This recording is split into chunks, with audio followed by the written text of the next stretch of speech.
Assalamualaikum warahmatullahi wabarakatuh. Bismillahirrahmanirrahim. Alhamdulillahirabbil alamin wa bihi nasta'inu ala umuri dunya waddin. Wassalatu wassalamu ala asyrofil anbiya'i wal mursalin sayyidina wa maulana Muhammadin wa ala alihi wa ashabihi ajmain wa la haula wa la quwata illa billahil aliyyil azim. Amma ba'd. Alhamdulillah pada kesempatan ini kita masih diberi kenikmatan bisa bertemu kembali, yaitu dalam pembelajaran buku fikih kelas 7. Maka dari itu kita buka dengan bacaan Al-Fatihah sekali. Semoga ilmu yang kita peroleh bisa bermanfaat di dunia wa dunya wal akhirah. Al-Fatihah. Bismillahirrahmanirrahim. Alhamdulillahirabbil alamin arrahmanir rahim.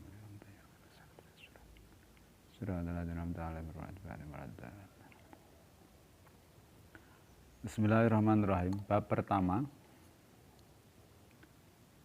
yaitu menerangkan alat-alat bersuci.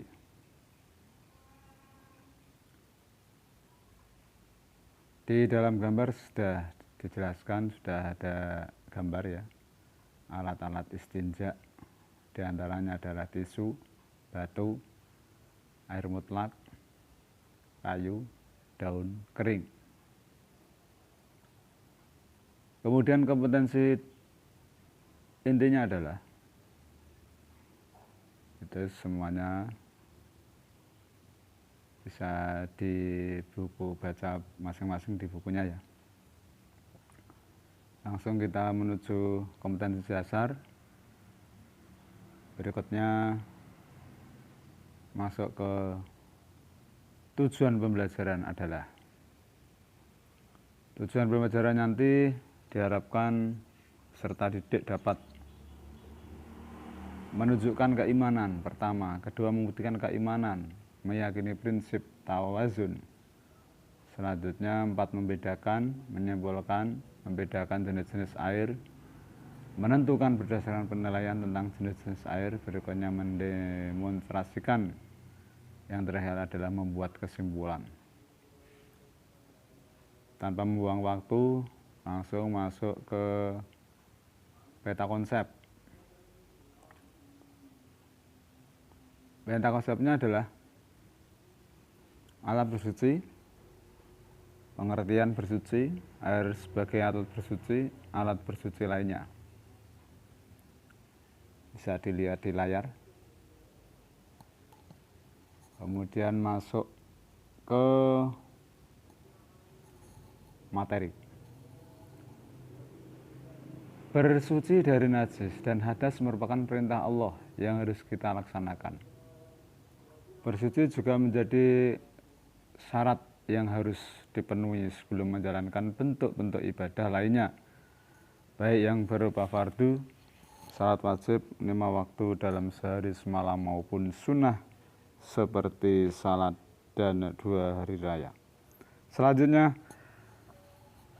tahukah kamu kepatuhannya? Selanjutnya langsung kita mari mengamati gambar. Gambar pertama itu orang yang sedang mengamati air. Kemudian berikutnya sumber air. Kemudian selanjutnya kita amati bersama gambarnya ini. Gambar pertama orang yang mengamati air. Yang kedua ada air dari pegunungan ya. Kemudian yang gambar ketiga orang yang mencari air. Yang keempat air yang di tepi laut. Selanjutnya gambar batu. Di sebelah kanan juga gambar batu. Bab yang pertama yang A, bersuci. Pengertian bersuci adalah di dalam bahasa Arab disebut dengan taharah atau haroh. Istilah taharah dari segi bahasa Arab berarti membersihkan diri, pakaian, tempat, dan benda-benda lain dari najis dan hadas dengan tata cara yang ditentukan oleh syariat Islam. Bersuci menempati kedudukan yang penting dalam ibadah, karena setiap orang yang akan mengerjakan sholat dan tawaf diwajibkan terlebih dahulu bertaharah seperti berwudu atau tayamum atau mandi. Dalam bahasa Arab, ya bersuci atau taharah.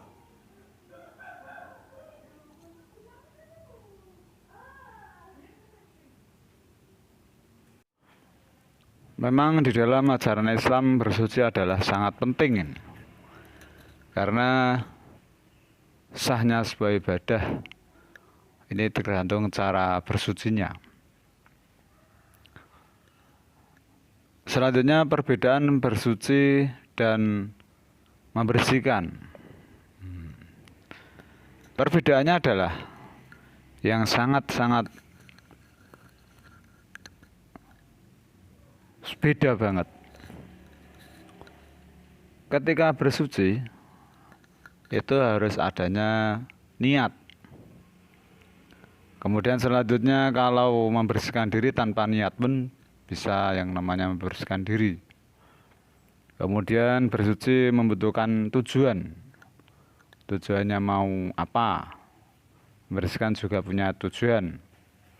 Selanjutnya tata cara syariatnya, kalau bersuci pasti ada syariatnya melalui ketentuan fikih yang kita pelajari ini. Sebenarnya kalau membersihkan cukup ya tidak membutuhkan cara. Kemudian yang terakhir mengikuti pola sehat, semuanya sama. Bersuci dan membersihkan mempunyai pola hidup yang sehat. Selanjutnya, semua perbuatan membersihkan di atas bukanlah bersuci dalam pengertian fikih. Karena dilihat dari sifat dan pembagiannya, bersuci dapat dibedakan menjadi dua bagian. Yang pertama adalah bersuci secara lahiriah. Bersuci lahiriah atau hissiyah, yaitu meliputi kegiatan bersuci dari najis dan hadas. Contohnya membersihkan badan, membersihkan tempat tinggal, dan membersihkan lingkungan dari bentuk kotoran atau najis. Bersuci lahiriah ini pun dibagi menjadi dua, yaitu bersuci dari najis dan bersuci dari hadas. Adapun membersihkan dari najis adalah berusaha untuk membersihkan segala bentuk kotoran yang melekat pada badan atau yang ditempati. Cara membersihkan sesuai dengan bentuk dan jenis kotoran yang dihilangkan, seperti dibasuh sampai hilang rasa, bau, warna, dan zatnya. Karena najis adalah nantinya akan dibagi menjadi tiga, yaitu najis sedang, najis berat, najis ringan. Atau yang dalam bahasa Arabnya adalah kalau ringan najis mukhafafah, kalau sedang najis mutawasithah, kemudian yang terakhir najis berat adalah najis mughalladah. Berikutnya adalah bersuci dari hadas, adalah menghilangkan atau membersihkan hadas dengan cara berwudu atau mandi. Cara menyucikannya disesuaikan dengan jenis hadas yang akan dibersihkan. Kalau hadas ada dua, hadas besar dan hadas kecil. Hadas besar dan kecil atau yang caranya adalah kalau hadas besar itu pakai mandi, kemudian kalau hadas kecil dengan berwudu. Itu kalau dua-duanya ada air. Kalau seandainya tidak ada air, maka boleh digantikan dengan tayamum. Yang kedua, bersuci batiniah adalah membersihkan jiwa dari kotoran batin berupa dosa dan perbuatan maksiat seperti syirik, takabur. Takabur itu sombong, hasud atau iri, dendam, nifak, dan riya. Cara membersihkan sifat tersebut atau sifat tercela tersebut adalah bertobat kepada Allah, berjanji tidak mengulangi perbuatan tersebut, serta mengikutinya dengan perilaku terpuji. Kesimpulan adalah Bersuci sudah pasti menyertakan perbuatan membersihkan diri. Akan tetapi membersihkan diri belum tentu termasuk bagian dari bersuci. Berikutnya nomor 3 adalah dasar hukum bersuci. Tentu sebuah amalan itu pasti ada dasarnya. Dalam hal ini dasarnya dalam Al-Quran adalah surat Al-Baqarah ayat 222. Innallaha yuhibbut tawwabina wa yuhibbul mutatahhirin. Sungguh Allah menyukai orang yang bertobat dan menyukai orang-orang yang mensucikan diri. Yang kedua adalah fihi rijalu yuhibbuna yatahharu wallahu yuhibbul mutahhirin.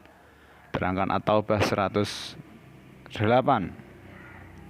Kemudian Al-Maidah juga ada ya ayyuhalladzina amanu idza qumtum ilas sholati faghsilu wujuhakum wa aydiyakum minal marafiqi wamsahu bi ru'usikum wa arjulakum ilal ka'bayn wa in kuntum junuban fatahharu. Ayat Al-Quran tersebut memiliki kesamaan kandungan. Demikian pembahasan pertemuan hari ini, kita cukup sekian. Wassalamualaikum warahmatullahi wabarakatuh.